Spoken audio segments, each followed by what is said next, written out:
Hello students, आप सबका मेरे चैनल पर स्वागत है। और आज हम पढ़ने वाले हैं कविता किताबें।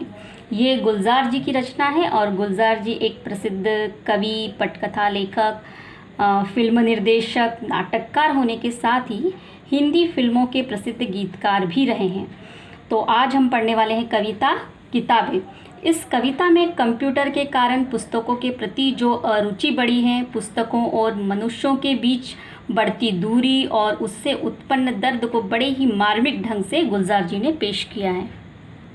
तो सबसे पहले हम देखते हैं कविता के कठिन शब्दार्थ। हसरत, हसरत का अर्थ होता है कामना। सोहबत यानी संगत। कदरे यानी मूल्य। सफ़ा पेज। अल्फाज का अर्थ होता है शब्द और मानी का अर्थ होता है मान सम्मान। कविता की पंक्तियां हैं। किताबें झांकती हैं बंद अलमारी के शीशों से, बड़ी हसरत से तकती हैं, महीनों अब मुलाकातें नहीं होती, जो शामें उनकी सोहबत में कटा करती थी अब अक्सर। कवि इनमें जो किताबों और मनुष्य के बीच में जो दूरियां बढ़ गई हैं, उन दूरियों का वर्णन करते हुए कहते हैं कि जो किताबें हैं अब अक्सर अलमारी में ही पड़ी रहा करती हैं और उनको देखने पर ऐसा लगता है कि जो किताबें हैं वो अलमारी के शीशों से झांक कर हमको बड़ी हसरत से, यानी कि बड़े उम्मीद से वो हमको तक रही हैं, बड़े उम्मीद से हमको देख रही हैं कि कोई तो हमें इस अलमारी से निकाले और हमें पढ़े। आगे कवि कहते हैं महीनों अब मुलाकातें नहीं होती।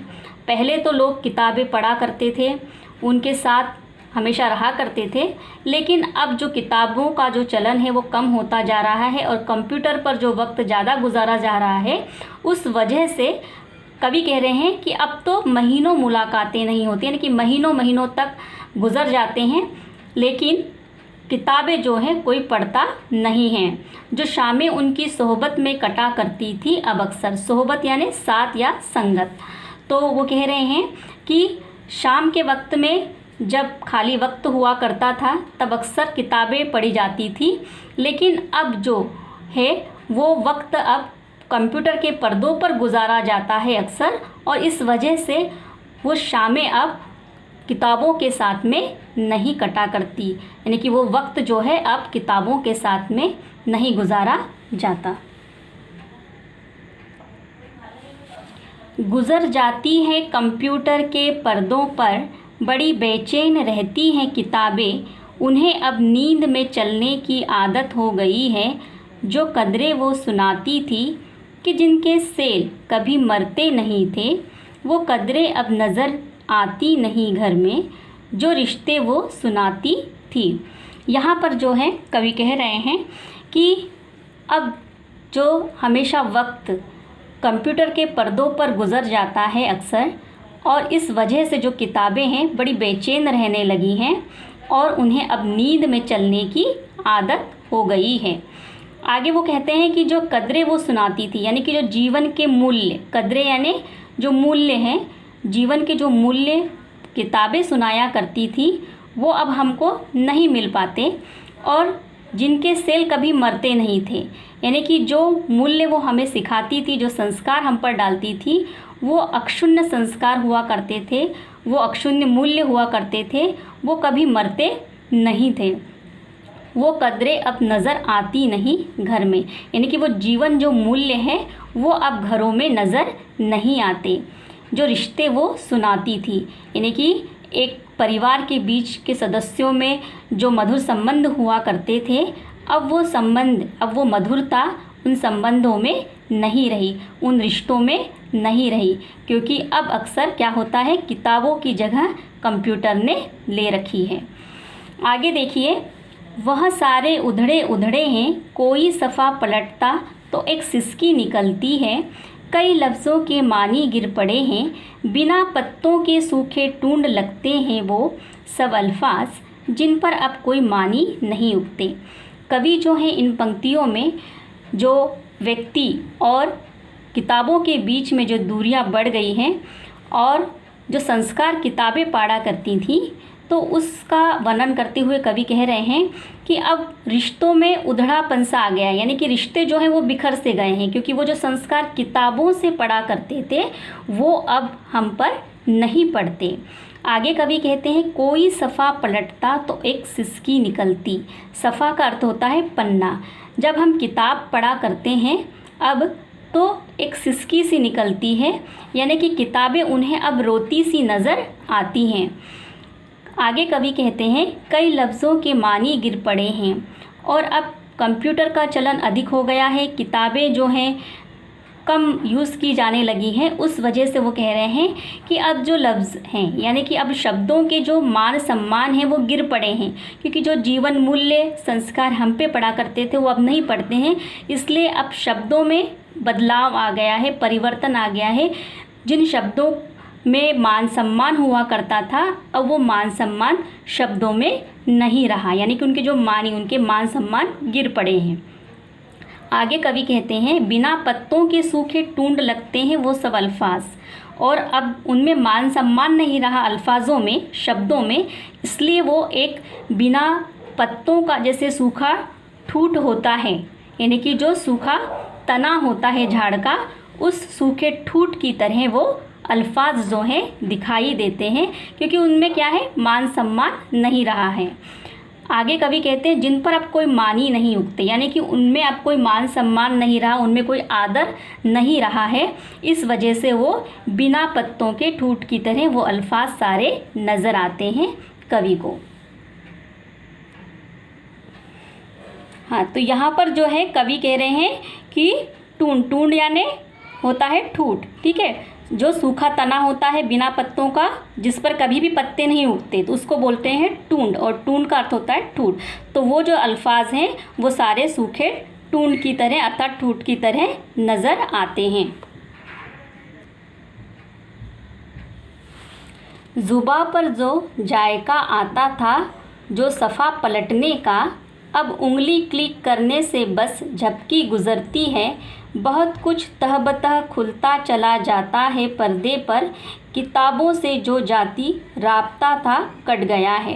कवि कह रहे हैं कि किताबों और पर्दों के जो पृष्ठ हैं, यानी कि जो पेज है, वो पलटने पर किस तरीके का अंतर होता है वो इन पंक्तियों में समझाते हुए कवि कह रहे हैं कि जब हम किताबों के पेज पलटते हैं, जुबा पर तो जायका यानी स्वाद, और जुबा यानी जीभ, ठीक है, और सफ़ा यानी होता है पेज, पन्ना, ठीक है। तो जब हम किताबों के पेज जब हम पलटते हैं तो जुबा पर एक अलग तरीके का जायका आता था, ठीक है, एक तरीके का अलग स्वाद आता था, यानी कि उंगलियों से जब हम पेज पलटते थे और जीभ पर लगाते थे तो एक अलग सा स्वाद आता था।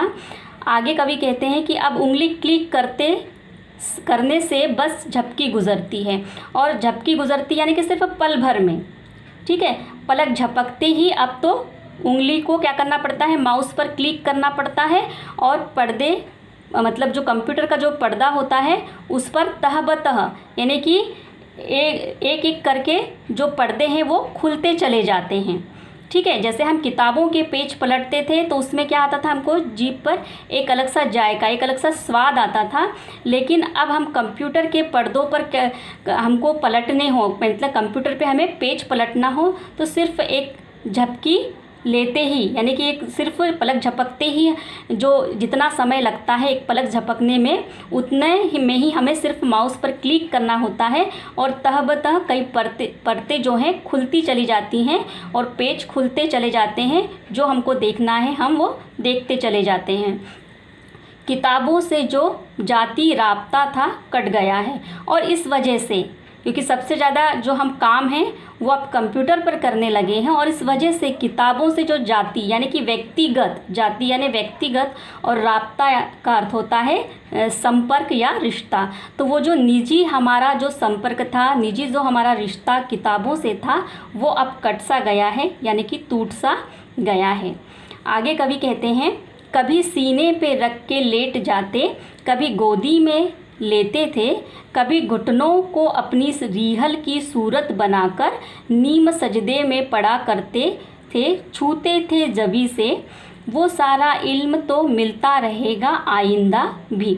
तो कवि यहाँ पर कह रहे हैं कि हम अलग अलग तरीके से जब हम किताबें पढ़ते थे तो किस तरीके से पढ़ते थे, तो उसका वर्णन करते हुए कवि कह रहे हैं कि कभी हम सीने पर उस किताब को रख कर हम लेट जाते थे।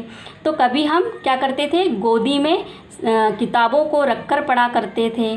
तो कभी घुटनों का रीहल यानी होती है ठावनी, जो स्टैंड होता है किताब पढ़ने के लिए, जो लकड़ी का स्टैंड आता था उस पर रख कर जो ग्रंथ वगैरह पढ़े जाते हैं उसको बोलते हैं रीहल, यानी कि ठावनी। ग्रंथ रखने की जो ठावनी होती है उसको बोलते हैं रीहल। तो कभी हम घुटनों को रीहल का रूप बनाकर उस पर हम किताब रखकर क्या करते थे, पढ़ा करते थे। तो कभी हम नीम सजदे में पढ़ा करते थे, छूते थे जबी से। जबी का अर्थ होता है माथा। और वो बोलते हैं कि कभी हम सिर झुकाकर किताबों को पढ़ा करते थे। ठीक है, किताबों का हम इतना रिस्पेक्ट करते हैं कि किताबों को हम नमस्कार करके पढ़ते हैं कभी कभी। तो वो बोलते हैं कि कभी हम सिर झुकाकर किताबें पढ़ते थे, तो कभी हम माथे से लगाकर किताबें पढ़ा करते थे। तो यानी कि हम किताबों का एक तरीके से रिस्पेक्ट करते थे। वो सारा इल्म तो मिलता रहेगा आइंदा भी। इल्म का अर्थ होता है ज्ञान। तो वो जो सारा इल्म यानी कि वो जो सारा ज्ञान हमें जो किताबों से मिला करता था वो आइंदा भी यानी कि भविष्य में भी हमको मिलता ही रहेगा, वो कभी ख़त्म नहीं होगा। लेकिन सिर्फ अफसोस इस बात का है कि कंप्यूटर की वजह से मनुष्यों का और किताबों के बीच का जो रिश्ता है वो कम होता जा रहा है। आगे कवि कहते हैं, मगर वो जो किताबों में मिला करते थे सूखे फूल और महके हुए रुक्के, किताबें गिरने उठाने के बहाने रिश्ते बनते थे, उनका क्या होगा वो शायद अब नहीं होंगे।